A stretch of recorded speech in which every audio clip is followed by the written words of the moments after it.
Somebody needs to hear this loud and clear. Just because you're anointed doesn't mean you're approved.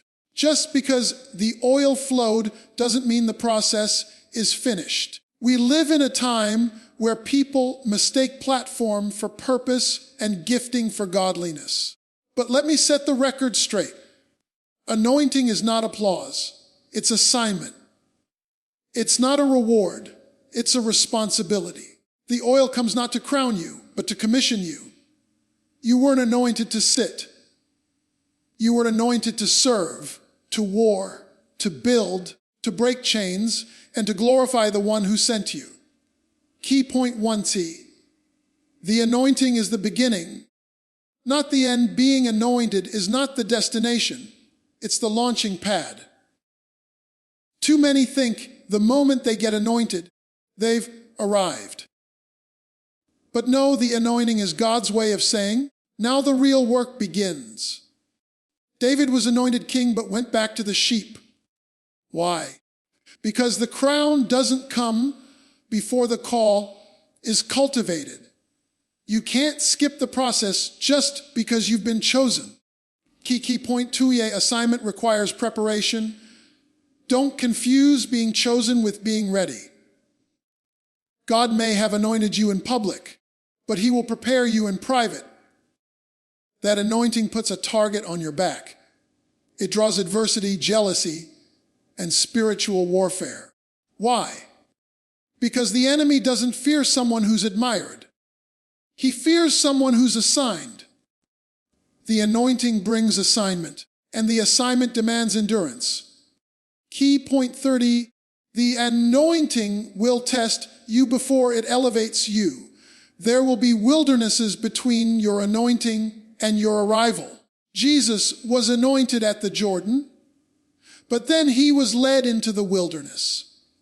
The anointing will lead you into uncomfortable places, into seasons where you're stripped of everything, so you learn to depend on nothing but the voice that called you. You're not anointed to be comfortable. You're anointed to be called. K point 4, anointing without character is dangerous. Giftedness can open doors, but only character will keep you there. Anointing does not override integrity. You can be anointed and still fall if you forsake accountability, humility, and obedience. The anointing is not permission to act recklessly. It's an invitation to walk responsibly. The more oil you carry, the more surrendered you must be. Key point 5, anointing attracts opposition. The anointing on your life is why hell won't leave you alone. It's why people misunderstand you, why betrayal comes from those you love the most, and why the attacks seem relentless. But that's the cost of being marked. When you're assigned, you don't walk like everyone else. You don't talk like everyone else. You don't live to be liked. You live to be aligned with heaven's orders. K point 6C, approval is earned through obedience. You want heaven's approval. OB, walk in integrity when no one's watching. Serve when you'd rather shine. Give when you want to take. Love when you want to leave. Your anointing may get you through the door, but your obedience is what keeps God's hand on your life. Heaven doesn't celebrate how loud you preach, but how faithfully you follow. K point 70, the anointing demands stewardship. Don't waste the oil. Don't squander the favor. You were anointed to do something, to raise a standard, to deliver a word, to shake atmospheres. You carry oil not for attention, but for impact. The anointing is weighty. Handle it like it matters, because it does. You're carrying the evidence of an eternal purpose. Key point 80, assignment requires dying to self. You cannot fulfill your assignment if you're obsessed with being liked. This is not about you. It's not about fame or validation. The anointing requires you to die. Die to pride, die to ego, Die to selfish ambition so the Spirit can live fully through you.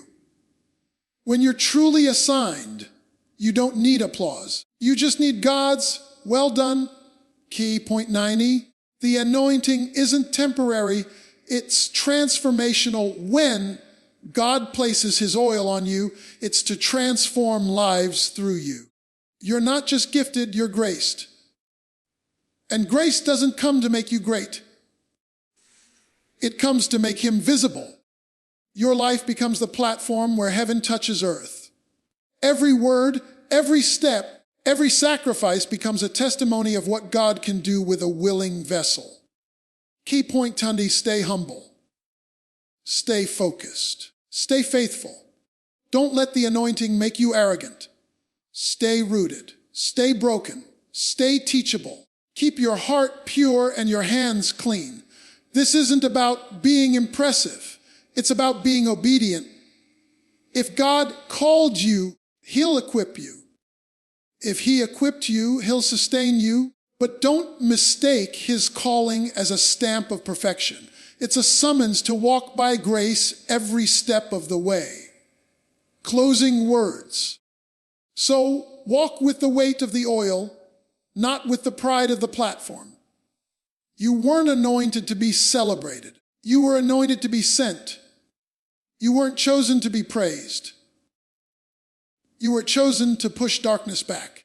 The anointing is not a trophy, it's a tool.